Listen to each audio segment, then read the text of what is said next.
ছাত্ৰ ছাত্ৰীসকল, আজি আমি অন্য এটি কবিতা আবৃত্তি কৰিব লৈছোঁ। কবিতাটোৰ নাম হৈছে আগতে নিজে নিকা হ। আনক ধোৱাৰ আগতে ভাই নিজে নিকা হ।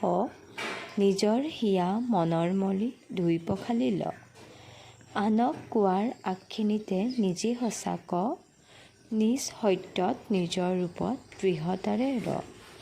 তেহে হ'ব হোৱা লোৱা কোৱা ৰোৱা ঠিক। জীৱন ভৰাই জমা হ'ব ধন সোণ আত্মিক। কবি অম্বিকাগিৰি ৰায়চৌধুৰী। আগতে নিজে নিকা হ। আনক ধোৱাৰ আগতে ভাই নিজে নিকা হ। নিজৰ হিয়া মনৰ মলি ধুই পখালি ল। আনক কোৱাৰ আগখিনিতে নিজে সঁচা ক। নিজ সত্যত নিজৰ ৰূপত দৃঢ়তাৰে ৰ। তেহে হ'ব হোৱা লোৱা কোৱা ৰোৱা ঠিক। জীৱন ভৰাই জমা হ'ব ধন সোণ আত্মিক। কবি অম্বিকাগিৰি ৰায়চৌধুৰী।